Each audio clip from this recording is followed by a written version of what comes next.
Hello everyone, and welcome back to Shadow Storyteller. Before we begin, make sure you subscribe, like, and leave a comment so you never miss another chilling tale before bedtime. Tonight's story is one that people across the United States whisper about when the night grows too still, and the woods feel just a little too alive. Imagine this. You're deep in the wilderness, the fire crackling at your feet, the moon hanging wide and pale above the treetops. You think you're alone. But something out there knows your name. And it's getting closer. Now, settle in. Because this is Creepy Campfire Encounters Under Moonlight. It was late summer in the year 2012, when a small group of friends decided to take a weekend trip into the wild expanse of Idaho's Salmon Challis National Forest. The kind of place where the night sky looks endless, and the silence feels heavier than it should. The group was made up of 5 people, all in their mid-20s, most of them raised in suburban towns far away from true wilderness.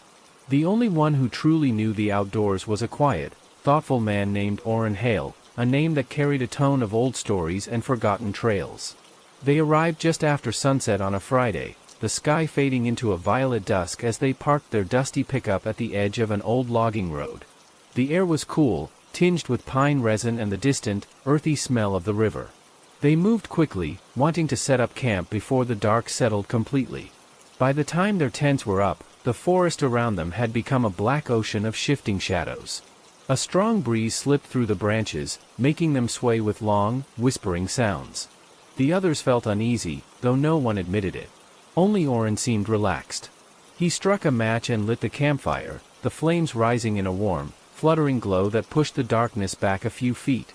They sat around the fire, recounting old memories and joking, letting the crackling of burning wood fill the gaps in the conversation. Around them, the forest felt like it was listening. At first, the night was calm.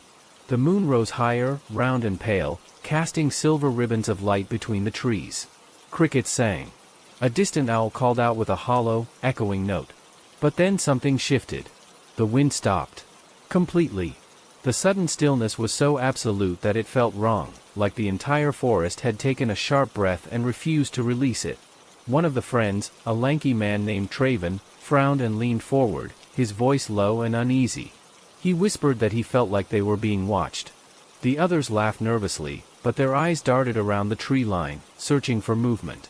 Even Orrin's calm expression tightened a little as he stared into the dark. Minutes passed. The fire crackled quietly. And then they heard it. A soft tapping sound, somewhere among the trees. Slow. Rhythmic. As if someone was gently striking 2 stones together. Tap. Tap. Tap. Each sound was spaced just far enough apart that it made the silence feel even heavier. Traven asked if it might be a deer. Orrin shook his head. Deer don't tap stones. No one wanted to say what they were thinking, but the tension thickened like fog.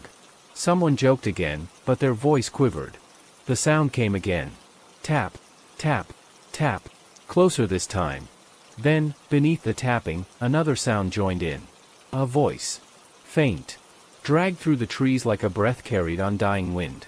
It spoke only once, but every person around that fire heard it. Orrin. It said his name. Softly. Slowly. With a long, trembling rise at the end, as if whatever spoke it was smiling in the dark. Orrin stood up so quickly that his camping chair toppled over. The others stared at him with wide eyes, waiting for him to explain, to reassure them. But he didn't. His jaw clenched. His hands shook. He whispered that no one there knew that name except them. And no one else should have been out there. Not in that part of the forest. Not at that hour. The tapping stopped. The voice didn't return. The forest became painfully quiet again. For nearly an hour they sat frozen, eyes locked on the darkness just beyond the fire's reach. Orrin told them to stay close, to keep the fire high. But the unease wouldn't lift. Every crack in the firewood made someone flinch. Every rustle of leaves pulled their attention. Finally, deciding he had to see what was out there, Orrin grabbed his flashlight and stepped toward the trees. The others protested, whispering sharply, but Orrin insisted. He said the voice sounded familiar. Too familiar. Like something from his childhood. Something he couldn't place.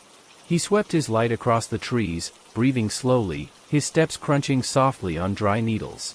When he reached the tree line, he paused. The forest ahead looked unnaturally still. The beam of the flashlight struggled to penetrate the thick darkness between the trunks. He called out in a steady voice, telling whoever was out there to show themselves. No answer. But then the tapping returned, deeper in the woods. Faster now. Tap, tap, tap, tap. Like it wanted him to follow. Oren stepped forward. The others held their breath as he disappeared behind the first row of trees, the glow of the fire casting moving shadows across his back. His light bobbed between branches, getting smaller as he moved deeper into the dark. They listened closely, hoping to hear him call back. For a long moment, there was nothing. Then Oren screamed. It wasn't a shout of surprise.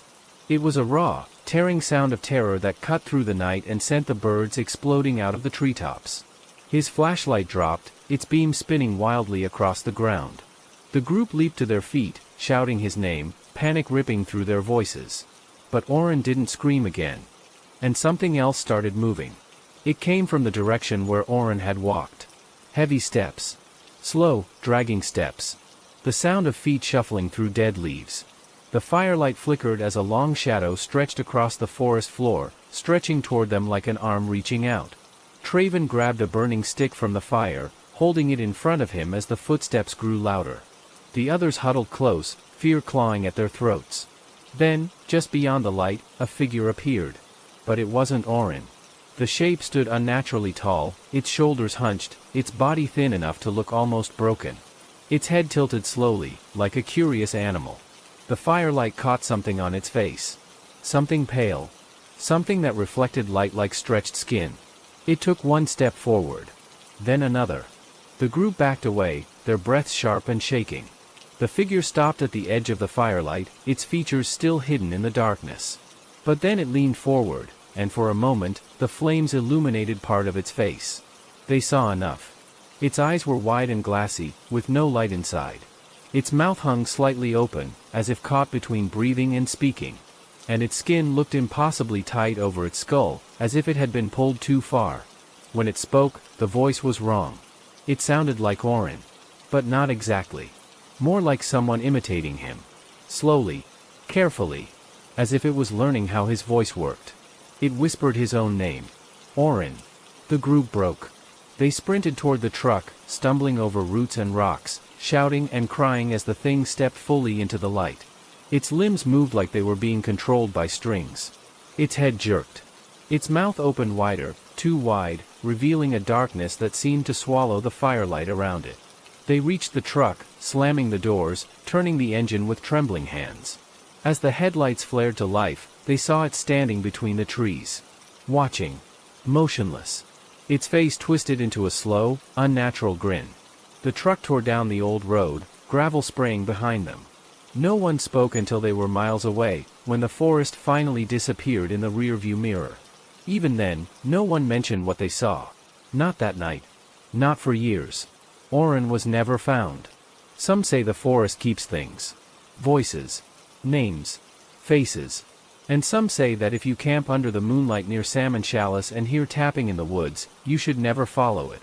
Because whatever calls your name in the dark might not be human. And it might already know you're there, waiting for you to step just a little too far from the fire. The year after Oren vanished, most of the group tried to move on with their lives. Some moved to different states. Some avoided the woods entirely. And some tried to bury the memories under work, noise, anything that kept them from thinking about the sound of tapping in the trees. But trauma doesn't fade just because you want it to. It waits. It lingers. Especially when it comes from the wilderness, a place with deeper roots than memory itself. Traven changed the most. Once loud and carefree, he became withdrawn, often staring into empty corners as if he expected something to step out of them. He slept with lights on. He avoided any place without clear escape routes. The others tried to check on him, but their conversations always ended in uneasy silence. He refused to talk about that night, yet he couldn't let go of it either. One evening in late autumn, nearly 1 full year since the trip, Traven called the others and asked them to meet him at a small diner on the outskirts of Boise. The air outside was sharp with cold, and the sky hung low with thick, restless clouds. Inside, the diner lights buzzed softly, filling the room with a warm but slightly flickering glow. When the group arrived, Traven was already there, sitting in a booth near the back. His hands wrapped around a coffee mug, though he hadn't taken a sip. His face looked thinner, his eyes shadowed with sleepless nights. When they sat down, he greeted them quietly, barely lifting his head. He said he had something to tell them. Not about what happened that night, but about what had been happening since. He explained in a low, trembling voice that ever since they escaped the forest, something had been following him. At first it was just sounds at night, faint tapping against his bedroom window, the same slow rhythm they heard in the woods. Tap, tap, tap. He had convinced himself it was branches or animals. But then it escalated.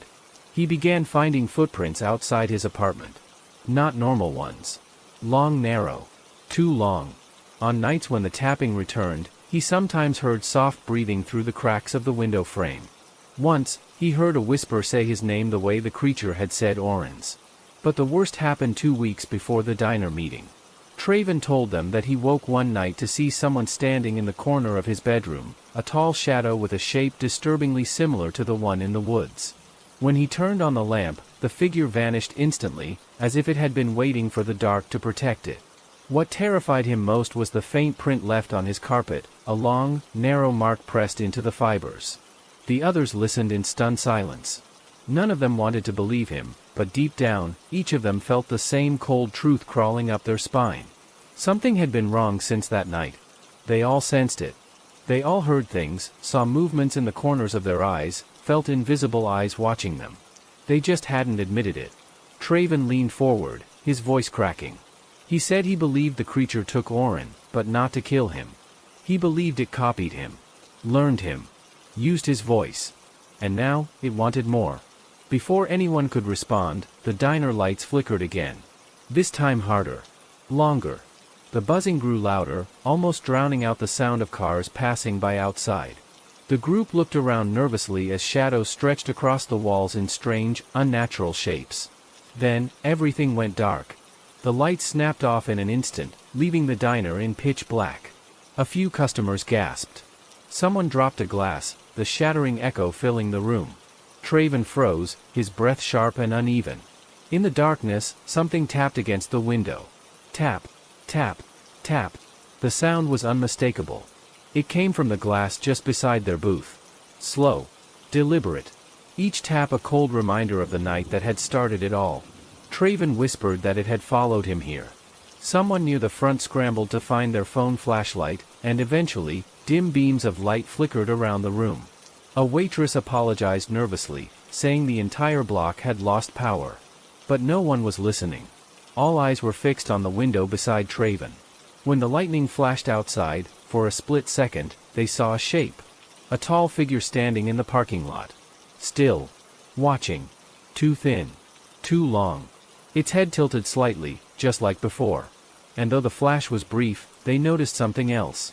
Something that froze them completely. The figure was wearing Oren's jacket. The power returned moments later. Lights hummed back to life, washing the diner in harsh brightness. The window was empty. The parking lot looked ordinary again. No footprints. No shadow. Nothing but rain beginning to fall in uneven streaks across the pavement. The group knew they couldn't sit there. They needed to leave. But they also knew the creature wasn't bound to the woods. It wasn't bound to silence. It wasn't bound to distance. It followed what it wanted. And now, it wanted them. Traven insisted they couldn't go back home alone. He said if they split up, it would pick them off one by one. The others reluctantly agreed. They decided to go to Traven's apartment together and figure out what to do next. Maybe they could find proof of what he described. Maybe they could understand what was happening. The streets were nearly empty as they drove, rain falling harder now, turning the distant streetlights into hazy gold blurs. Inside the car, the tension grew heavier. No one spoke. Every bump on the road felt like footsteps. Every shift in the wipers felt like breathing. When they finally reached the apartment complex, the parking lot was quiet and dark except for a few dim security lights. They hurried upstairs, their footsteps echoing too loudly against the metal staircase.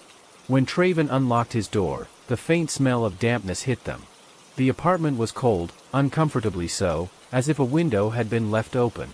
But when they checked, every window was locked. That didn't make them feel better. They searched the place, looking for any sign of the creature. Traven pointed to the corner where he had seen it standing. The carpet there looked slightly pressed in, though it could have been shadows or imagination. But then one of the group noticed something near the window. A small smear on the glass. They leaned closer, their breath unsteady. It looked like a handprint. But stretched. Deformed. As if the hand had too many joints and too little flesh.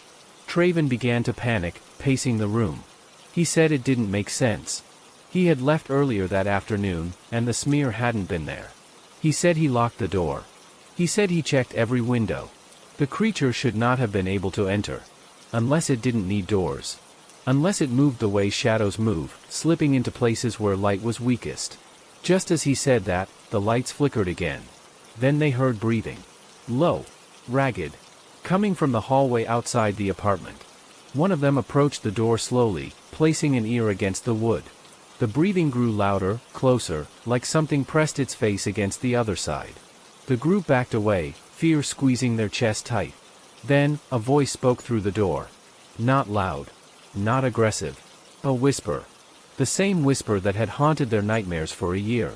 It said one word. Orin. The voice dragged out the final syllable, stretching it until the sound trembled unnaturally. Traven grabbed a kitchen knife, though his hands shook so violently he could barely hold it. Another friend grabbed a lamp, though they all knew it would do nothing. The hallway went silent. Too silent. Then, slowly, the doorknob began to turn. Not violently.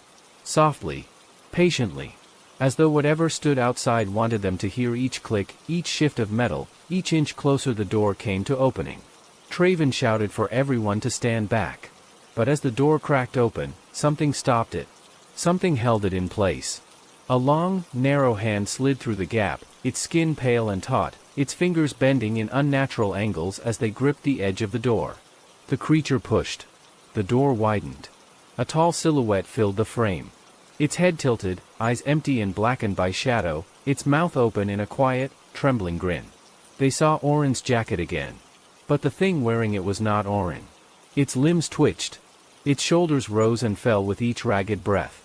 And then, in Orin's voice, perfectly clear this time, it said something new. Let me in. The words echoed through the apartment like a cold wind.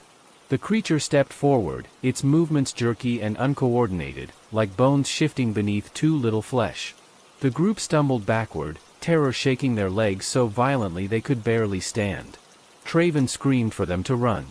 They bolted toward the back door, but something slammed against the wall behind them. The creature moved faster than any of them expected, its limbs stretching and bending with impossible speed. It reached the center of the room in seconds, its body scraping against the furniture, knocking over chairs, dragging sounds like broken branches splintering against stone. The apartment lights flickered wildly, plunging them into stuttering flashes of darkness. Each time the light returned, the creature was closer. First across the room. Then at the edge of the kitchen. Then directly behind one of the group. A hand clamped onto a shoulder. A scream tore through the air. The creature dragged one of them backward with terrifying strength, pulling them toward the shadowed hallway. The others tried to grab them, but their hands slipped against the creature's skin, cold and slick. The victims' screams faded as the creature pulled them around the corner. The hallway fell silent. For a few seconds, no one moved. Their breath shook in their chests. Their legs barely held them up. Then, without a word, they ran. Out the back door. Down the stairs. Into the rain. They didn't stop. Not when their lungs burned. Not when the cold soaked them to the bone. Not when they heard tapping on the metal railing above them. Tap, tap, tap. They didn't look back. They didn't return. And they never found the friend who had been dragged into the hallway. To this day, no one knows what the creature truly is. Some say it's tied to the forest, born from ancient shadows that linger between the trees. Others say it mimics those it takes, learning their voice, their gait, their memories, until it becomes a twisted echo of who they were. But there's one thing everyone agrees on. When you hear tapping in the woods at night, or on your window in the early hours of morning, you must never respond. Never follow it. And never let it speak your name. Because once it does, it will never stop looking for you. And it will not come alone next time. In the weeks that followed, the remaining 3 friends tried desperately to keep themselves hidden. They stayed in motels, rotating locations every few nights, terrified that staying too long in one place would let the creature find them. Sleep became a rare luxury. Every time they managed to drift off, nightmares dragged them back into the forest, back to the tapping, back to the voice that stole Oren's name and twisted it into something hollow. They kept the curtains closed. They kept the lights dim. They barely spoke. Fear had carved itself into their bones, and every shadow seemed to move with purpose. Every distant noise felt like a sign. Even the hum of motel air conditioners sounded like breathing in the dark. But terror has a way of breaking people from the inside. And slowly, things began to unravel. One night, while staying in a roadside motel outside Twin Falls, one of the friends, Marvin, claimed he saw Oren standing in the parking lot. He insisted the figure was real, not a hallucination, not a trick of exhaustion. He said Oren had looked straight at him, his eyes strangely reflective in the orange glow of the street lamps. Marvin had frozen in place, unable to scream, as the figure raised its right hand in a slow, almost curious motion. Except something was wrong. The arm bent in too many places. By the time the others rushed to the window, the creature was gone. But Marvin's face had lost all color, and he spent the rest of the night trembling in the bathroom, whispering that it had found them again. 3 days later, Marvin disappeared. No broken door. No signs of struggle. No screams. The only trace he left behind was the motel room window left slightly open, just enough for a long, narrow hand to slip through. The curtains fluttered faintly in the wind when the others woke to find him gone. They searched desperately. They called for him in the cold morning air, shouting until their voices cracked. But the only sound that answered them was the soft tapping from under the metal staircase leading to the parking lot. Tap, tap, tap. It echoed through the motel courtyard like a taunt. After Marvin vanished, the group was reduced to 2. The last 2 who had survived the camping trip. The last 2 who had seen Oren's face stretched across something that was not Oren. And the last 2 who knew they were running out of time. They left Idaho entirely, driving south through Nevada with no destination in mind. They avoided highways. They avoided towns. They even avoided speaking the names of the people they had lost, afraid the creature might hear somehow, might track the sound like a scent. One night, somewhere between Ely and Pioche, they pulled off onto a dirt road, far from the lights of civilization. Their nerves were frayed, their bodies exhausted. They knew sleeping was dangerous, but staying awake felt impossible. They parked the car behind a cluster of low sagebrush, letting the night swallow them. Inside the car, the darkness pressed in from all sides. The desert wind whispered through the shrubs, carrying grains of dust that rattled softly against the windows. The temperature dropped quickly, turning the air thin and cold. They huddled in their seats, barely speaking, barely breathing, afraid that even the smallest sound might draw something nearer. One of them, a woman named Naira, stared out into the black horizon. Her eyes were unfocused, lost in some distant thought. After a long silence, she whispered that she wondered what Oren had felt. Not when he disappeared into the woods, but what he had felt before that night. Whether something had followed him long before the camping trip. Whether the creature had chosen him for a reason. Her voice cracked as she wondered aloud if it would choose one of them next. The other friend, Dallin, tried to comfort her, though his words were weak and trembling. He said they had survived because they stayed together. Because they did not let fear separate them the way it had fractured Marvin. Because whatever was hunting them wanted isolation. Wanted silence. Wanted a single heartbeat alone in the dark. But even as he spoke, he did not fully believe it. At some point in the early hours of morning, Naira drifted off into an uneasy sleep. Dallin forced himself to stay awake. He stared at the windshield, watching the shifting darkness. Sometimes he thought he saw movement just beyond the edge of the car lights, but every time he blinked, it vanished. He told himself it was exhaustion playing tricks on him. Hours passed. Then, around the moment when night is darkest and the world seems to inhale before releasing dawn, Dallin heard something outside. Soft footsteps. Slow. Deliberate. Moving through the gravel.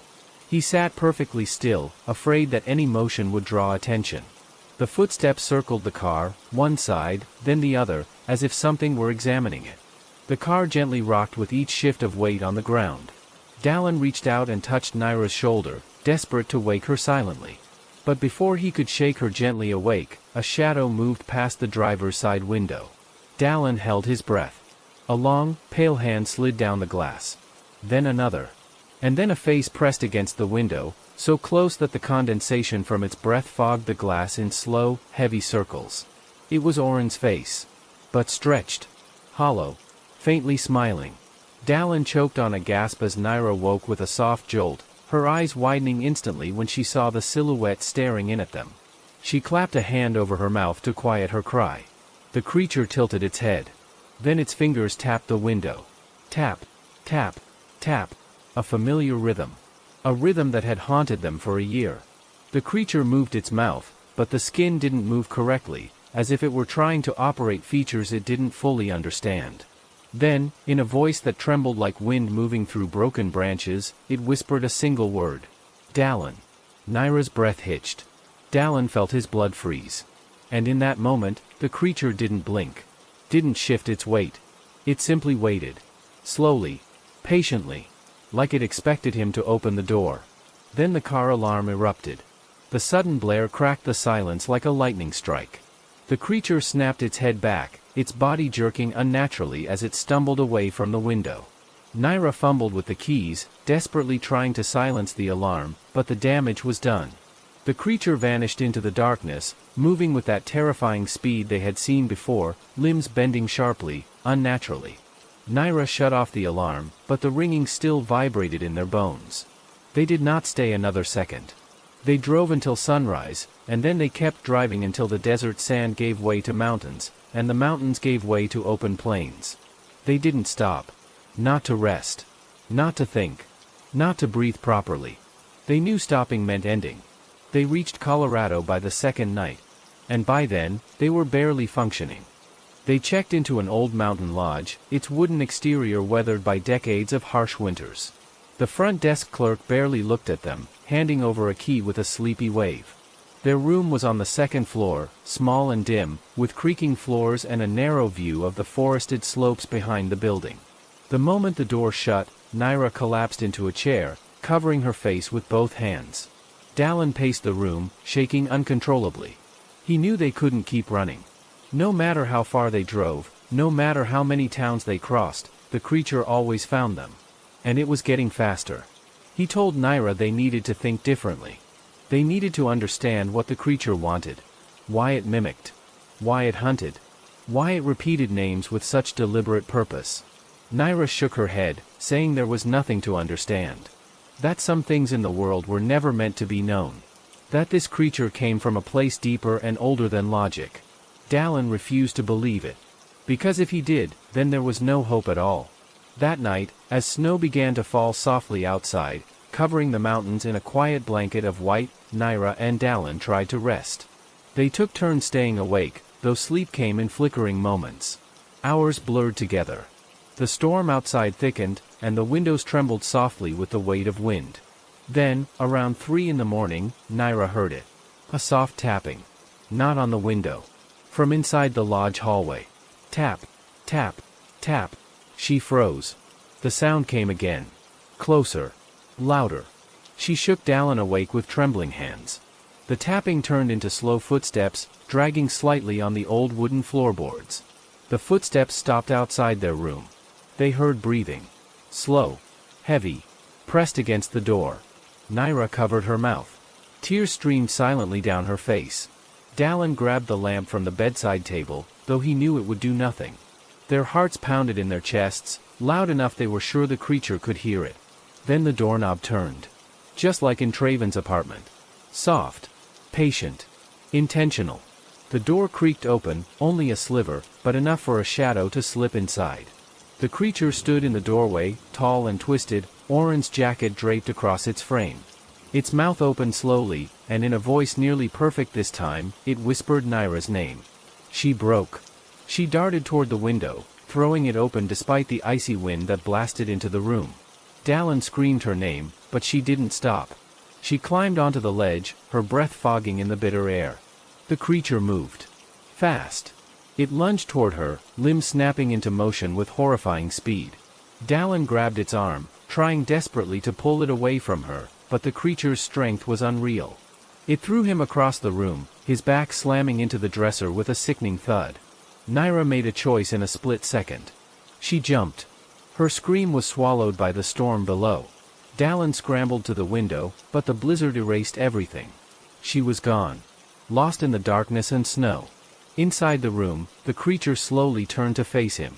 Dallin pressed himself against the wall, shaking so violently he could barely stay on his feet. The creature stepped forward, its face inches from his. He felt its cold breath brush against his skin, hollow and unnatural. Then it whispered, "You're the last one." Dallin bolted for the hallway, pushing past the creature as it reached out with its long, scraping fingers. He stumbled down the stairs, crashing into walls, sprinting through the lodge lobby. He didn't stop to look back. Outside, the blizzard howled, but he ran anyway, disappearing into the sheets of snow as the storm swallowed everything. He never reached the main road. In the morning, lodge workers found only his footprints leading away from the building. They continued for nearly 50 yards. Then they stopped. Completely. No body was ever found. Today, locals tell travelers to avoid the old lodge during winter storms. They say strange tapping can sometimes be heard in the hallways at night, slow and patient.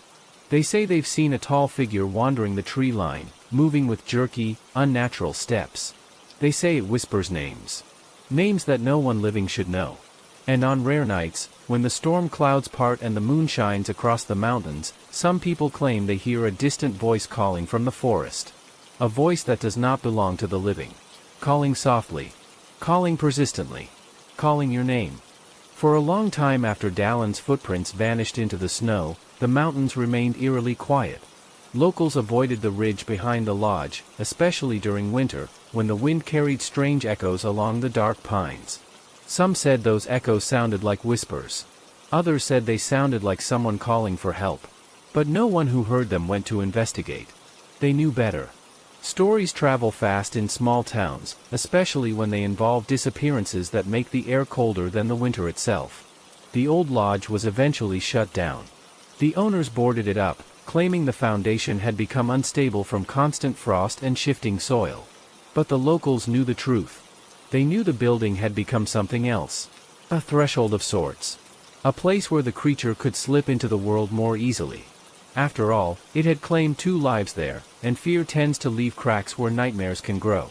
A few months after the closure, a new rumor began to spread. Travelers passing through the region reported seeing a tall figure walking the road at night. Always alone. Always silent. Always moving with those strange, uneven movements, as if its limbs were jointed in the wrong places. Those who drove past it said the figure turned its head slowly, following their car with eyes that reflected white in their headlights. At first, people assumed it was just a local drifter, someone displaced after the lodge closed. But the more descriptions people shared, the more unsettling the picture became. The figure was too tall. Too thin. Its clothes didn't match the weather. And worst of all, some claimed they heard tapping on their windows when they finally stopped for gas miles down the road. Tap, tap, tap. In the quiet spaces of the night, that rhythm carried too clearly. Then one night, everything escalated. A trucker named Lowell, who drove cross-country routes between Colorado and Utah, pulled into a rest stop outside Grand Junction. It was nearly midnight, and he had been driving for hours through the winding mountain roads. The air was freezing, the sky moonless, and his headlights had barely cut through the heavy darkness on the drive down. He was exhausted, too tired to finish his route, so he parked under a flickering street lamp and shut off the engine. He reclined his seat, planning to take a short nap before driving again. The lot was empty except for one sedan parked far in the corner. The glowing rest stop building was locked for the night, and only the vending machines hummed against the cold air. Lowell drifted off quickly. Sometime later, he awoke to the faint sound of tapping. It was soft, barely audible at first. He thought it was branches shifting in the wind, or maybe a part of his truck settling from the cold. He tried to ignore it. But the tapping grew louder. More intentional. More rhythmic. Tap, tap, tap. He sat up, heart thumping, and scanned the empty parking lot through his windshield. Snow was beginning to fall lightly, catching in the glow of the street lamp. Everything seemed still. No movement. No shadows. The tapping continued. He turned toward the passenger side window. Someone stood there. A tall silhouette pressed against the glass, its hands splayed long and pale across the surface. Its head hung low, unmoving, as if listening for his breath. Lowell froze, unable to process what he was seeing. His brain refused to accept the shape of the fingers, the unnatural stretch of the arms, the way the figure's neck bent too far forward. Then the figure lifted its head. And Lowell staggered back in his seat. It was wearing a face. A human face. But wrong. Too tight across the skull. Too thin. The lips curled upward in a trembling, unnatural smile. Its eyes were hollow yet reflective, catching the dim light in a way that made the pupils seem deep and endless. The figure tapped again. Tap. Tap. Tap. Then it whispered through the glass. Lowell. His breath left him in a sharp gasp. His name. It knew his name. He had not spoken to anyone in hours. No one had seen him pull into the rest stop. No one should have known he was there. The figure leaned closer, and its face shifted slightly, like clay being pressed from behind. The mouth stretched wider, too wide, and the voice that came out next sounded almost human, but not quite. "Let me in." Lowell scrambled to start his truck, fumbling with the keys as panic made his hands shake uncontrollably. The creature's fingers traced the window in slow, deliberate lines. He finally managed to turn the ignition. The engine roared alive. He slammed the truck into drive and sped out of the rest stop, tires skidding across the icy pavement. For a moment, he thought he had escaped. But when he glanced in the side mirror, the figure was running after him. Its limbs moved with horrifying speed, jerking in unnatural arcs. Its body tilted forward, almost parallel to the ground, as if pulled by invisible strings. It moved faster than any human could, its shadow flickering in and out of the truck's headlights. Lowell floored the pedal, pushing the truck to speeds he knew were unsafe on mountain roads. But he didn't care. He only wanted distance. Space. Anything that put miles between him and the nightmare chasing him. The figure kept pace for several seconds. Then, suddenly, it vanished from the mirror. Lowell didn't slow down. He drove until dawn painted the sky in pale blue light. Only when he reached a crowded truck stop did he allow himself to stop. He sat in his cab, hands trembling, eyes burning with exhaustion and terror. He didn't sleep for 2 days after that encounter. And though he reported what he'd seen to others in passing conversation, most laughed, assuming he had been delirious from fatigue. But a few truckers didn't laugh. They nodded grimly. They said they'd heard tapping on their own windows in the dead of night. Back in Colorado, the creature continued to appear. Always briefly. Always in the quiet places where people were most alone.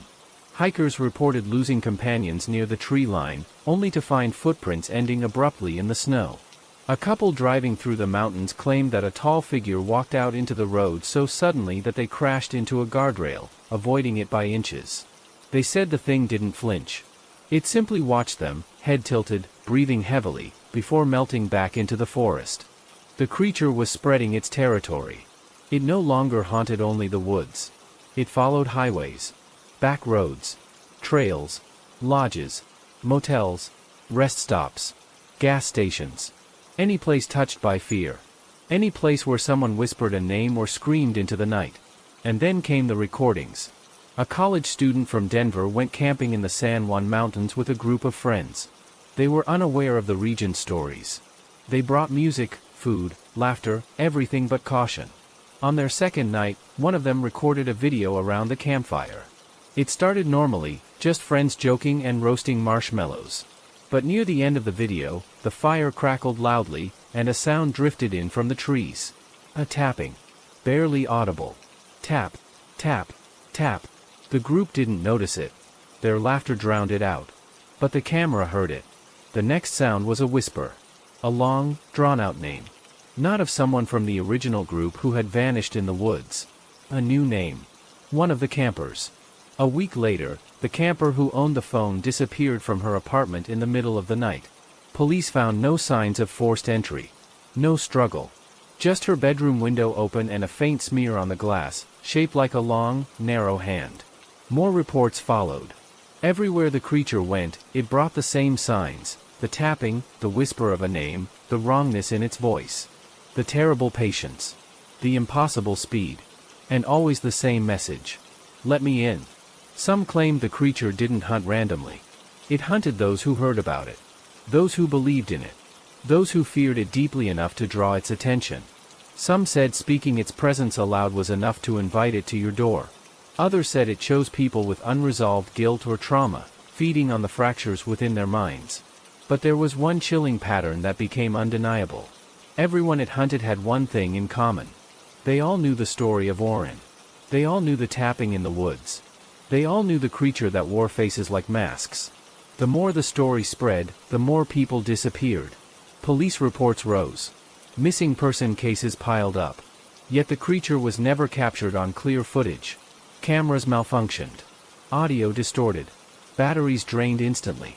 As if the creature rejected being seen too clearly. As if it thrived in the blurred margins of fear. In a rural town on the edge of Wyoming, an elderly woman claimed the creature had stood outside her farmhouse one night. She said it wore the face of her husband, who had passed years earlier. She said it tapped on her window and asked her to open the door. When she refused, it stared at her for hours. Just breathing. Watching. Waiting. Eventually, it vanished into the fields. But the next morning, strange footprints surrounded her home. Long, deep impressions circling the house again and again, as if it had been pacing all night. She reported it. But no one could explain the prints. They didn't match any human. And they didn't match any known animal. As the months went on, more sightings surfaced. More voices whispered in the dark. More people vanished without a trace. And the story of the creature continued to spread across campfires, online forums, late-night radio shows, and frightened conversations. Every retelling seemed to feed it. Every listener seemed to invite it. People eventually realized the truth. The creature didn't just follow the survivors of the camping trip. It followed the story itself. It followed the fear. It followed the ones who read too deeply, listened too closely, or imagined the tapping vividly enough to hear it in their own homes. And now, as night settles outside your window and the world grows quieter, you may begin to notice the stillness shifting around you. The shadows thickening in the corners. The faint sound of something brushing against the glass. A soft rhythm. Slow. Patient. Tap. Tap. Tap. If you hear it, do not answer. Do not look. Do not whisper a name into the darkness. Because it listens. And the moment you acknowledge it, the moment you wonder if it is real, the moment your fear blooms fully in your chest, it will find you. It always finds those who believe. And once it speaks your name, there is no place far enough, no light bright enough, no door strong enough to keep it from stepping into your world. So if you hear tapping tonight, if you think you hear breathing outside your window, if you feel that something is watching you from the shadows, stay silent. Do not move. And above all, do not let it in. The forest seemed to tighten around them as the night deepened, as if the trees themselves were leaning closer, listening, waiting. The fire crackled weakly, fighting against the draft that kept sweeping through the clearing in slow, deliberate breaths. Oren adjusted his jacket, glancing toward the distant tree line where the sound had first come from. That low dragging noise still echoed in his mind, like something large pulling itself through leaves soaked with dew. He tried to steady his breathing, but every inhale felt thin. The scent of pine, dirt, and faint distant smoke mixed into something sharp, something unnatural, something wrong. He glanced at the sky. The moon hung heavy and pale, glowing through a thin veil of drifting clouds. Its cold light poured onto the campsite in a calm that did not match the darkness edging closer from all sides. Ira finally spoke, her voice trembling as if she feared her words might be overheard by something lurking just out of sight. "That sound was behind me earlier when I went to get the water," she whispered. "It felt like something was following me, slow, and I kept telling myself it was just an animal. But animals don't move like that." Oren swallowed hard. "What do you mean?" She stared into the fire, her eyes reflecting the flames with a haunted shine. It wasn't footsteps. It wasn't pacing. It was dragging, Oren. Like something was being pulled or something crawling with too many limbs. And it stopped when I stopped. It waited when I waited. I think it was watching me. A gust of wind hit them again, colder than before, stirring the flames sideways. Sparks drifted out into the darkness and vanished in midair. The silence that followed was thick, suffocating, stretching longer than it should. Ira's breath hitched. Oren's hands began to tingle. Then they heard it. A faint tapping. One tap. A long pause. Another tap, closer. Then a third, sharper, steady, deliberate. The sound came from the old abandoned ranger station a few dozen yards behind the campsite. The building had been dark since the moment they arrived, its windows empty, its roof sagging slightly as if exhausted by years of being forgotten. No one lived there. No one should be inside. Yet the tapping continued. Oren felt a rush of heat crawl up his neck, even though the air around him had dropped to a near-freezing chill. "Someone's in there," he whispered. Ira shook her head immediately. "No. That's not someone." The tapping stopped. Silence fell again, so complete that Oren could hear the tiny crackle of resin inside the burning logs. He leaned forward instinctively, as though drawn by something. The trees swayed softly, but their movement seemed unrelated to the wind, as if something unseen brushed through their branches. Then a new sound rose from deep in the woods. A low hum, distant at first, then slowly growing louder. It vibrated through the soil beneath them. It felt like a voice but carried no words, only a sensation that traveled up the spine and settled in the skull like a cold hand gripping tight. Ira clutched Oren's arm. "We need to leave. Right now." But before they could move, the forest responded. Twigs snapped from multiple directions. Leaves rustled as though several shapes moved through them at once, closing in with certainty, with intention. Oren rose to his feet, fists clenched, heart pounding. "Who's there?" he called, though his voice cracked in the middle. No answer. Only the echo of his own voice bouncing back in a distorted, too slow reflection, as if the forest took its time returning the sound, altering it slightly before giving it back. Ira backed toward the tent, her eyes wide, her breath uneven. "Oren, look." At the edge of the clearing, half hidden in the shadows, stood something that had not been there moments before. A tall figure. Motionless. Too tall to be a person. Its shoulders slouched at impossible angles, its neck craned slightly to one side. The moonlight caught the outline of its form, revealing a texture that made Oren's stomach twist. Its skin seemed stretched, thin, translucent in places, as though barely containing what lay beneath. The figure did not move. It did not breathe. It simply watched. Oren felt a sudden cold wave wash over him. "Ira, get behind me." But the creature's head twitched. Not a natural turn. A sudden, snapping shift like something broken attempting to imitate movement. Its limbs extended slightly, revealing joints that bent a little too far, in ways that made Oren's knees weaken. Ira whispered, barely audible. "It followed me. I knew it." Oren stepped back slowly. The creature stepped forward. The fire flickered violently, almost extinguished by the cold pouring in around them. The hum grew louder, rattling through their bones. Then the creature spoke. Not in words. Not in breath. In sound. A perfect mimic of Ira's voice. "Help me." Ira froze, her mouth hanging open, terror gripping her throat. "That's my voice," she whispered. "Oren, that's my voice." The creature repeated it. "Help me. Help me." Each repetition warped, deeper, less human, like a recording degrading in real time. Oren grabbed Ira's hand. "Run." They sprinted toward the incline that led down to the main trail. Branches whipped against them as they tore through undergrowth. Behind them came the heavy dragging sound, faster now, scraping violently against the forest floor. The creature was moving. And it was fast. Ira stumbled but Oren pulled her up, refusing to let go. Their breaths came in frantic bursts. The hum behind them shifted, rising in pitch until it felt like needles stabbing the inside of their heads. They pushed through a narrow choke of trees and finally reached the old trail. The moonlight barely traced the path, the shadows stretching long and jagged. The wind roared suddenly, swirling dust, leaves, and broken pieces of bark around them. Ira cried out. "It's getting closer. I can feel it." Oren's chest burned as they ran. "Don't look back. Just keep going." But Ira did look back. And she screamed. The creature burst onto the trail, its long limbs propelling it forward in unnatural leaps. Its head jerked violently with each impact, as though it barely held together. Its mouth opened wider than a human mouth should, revealing darkness inside, a void with no depth. Oren yanked her forward, his legs trembling but refusing to stop. The trail curved sharply, leading toward a fallen log bridge over a shallow ravine.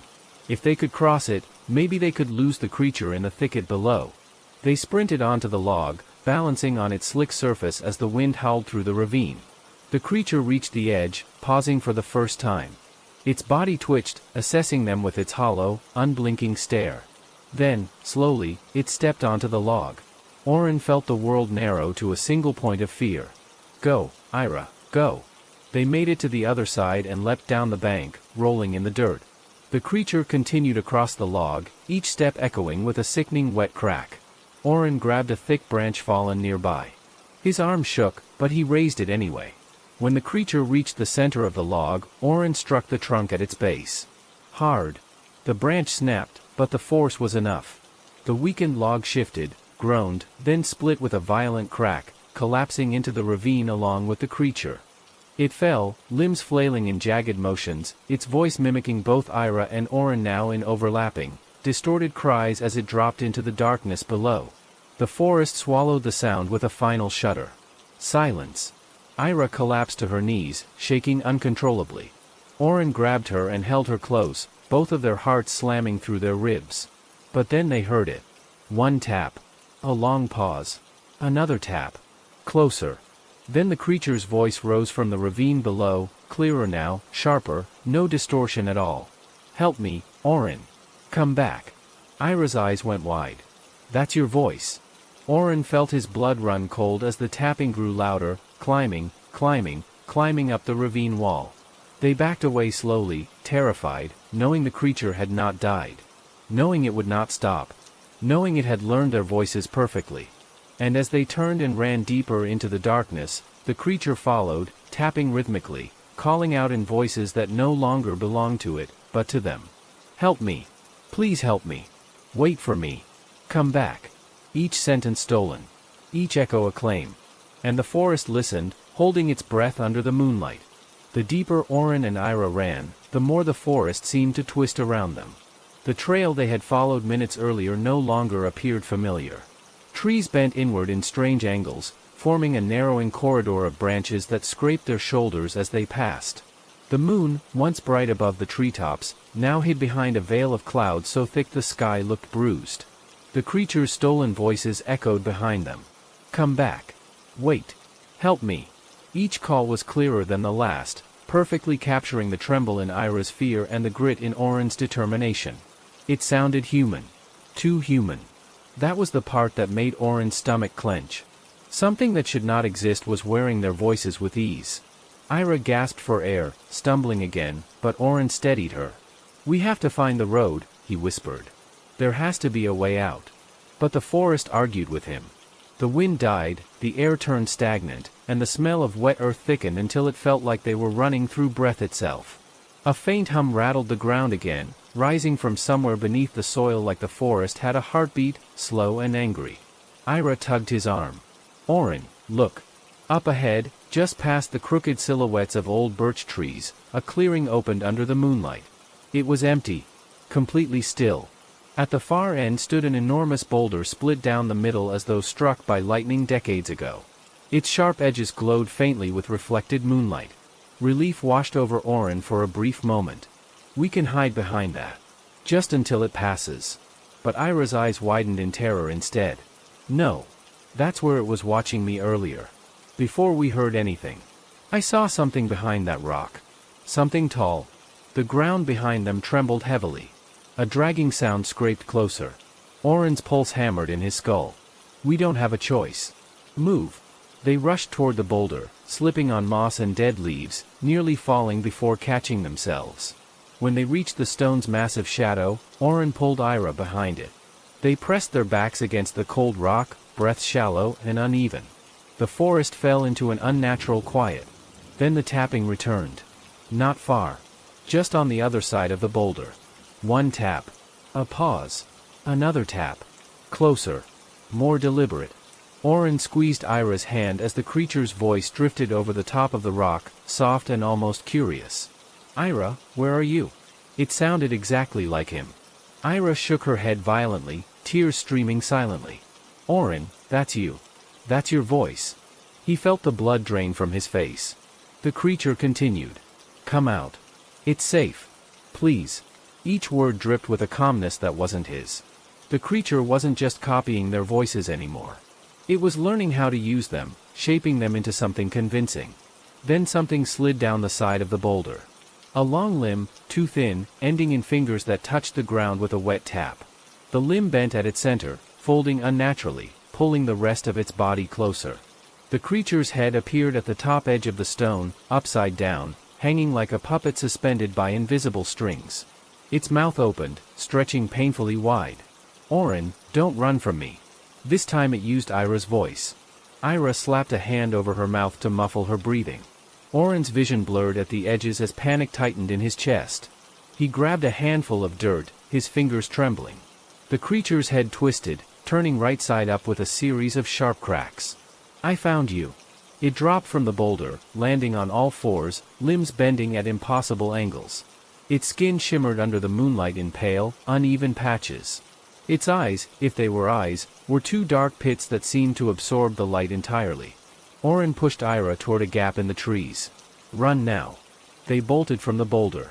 The creature scrambled behind them with impossible speed, its limbs scraping the earth in frantic, jagged motions. The forest opened suddenly, revealing a small, old wooden footbridge spanning a shallow creek. Ira darted across. "Oren, hurry." But Oren faltered. The creature had stopped at the edge of the bridge, its body swaying slowly like it was listening to something only it could hear. Then it began to speak again, but this time its voice changed. Not a mimic. Not an echo. A new voice. A voice that sounded older than the forest itself. "You trespassed." Ira froze on the other side of the creek, her face pale. The creature lifted its head slightly, and a low rumbling sound poured out, vibrating the planks of the bridge. "You breathed my air. You walked my paths. You called my name." Oren's chest tightened. "We didn't call anything," he whispered. The creature answered in his own voice. "You did." And then another voice joined it. Deep, distant, layered with countless tones. "You answered me." Oren looked up at Ira with horror widening his eyes. "Ira, we didn't answer anything. Did we?" But the creature spoke again, using both of their voices at once. "You did when you listened." The wind stopped entirely. The forest held its breath. The creature stepped onto the bridge, and the old wood began to groan under its shifting weight. Oren backed away, but the creature was faster.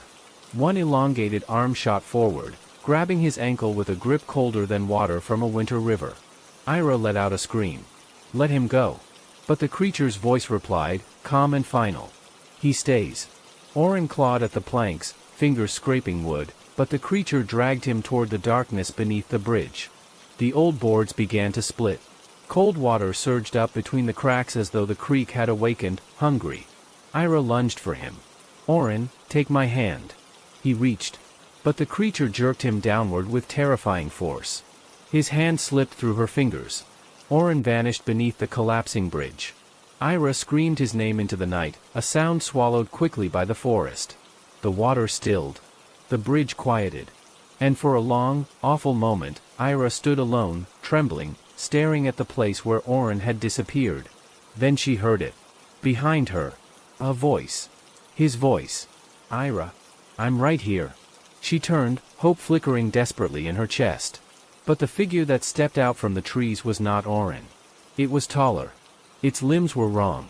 Its smile stretched too far. But its voice. Its voice was perfect. Ira stepped back slowly, her breath breaking. The creature tilted its head, watching her with Oren's stolen warmth. "Let's go home, Ira." She ran. The creature followed. And somewhere deep beneath the broken bridge, the real Oren's voice finally rose from the darkness, faint and distant, calling out with a terror that would never reach her in time.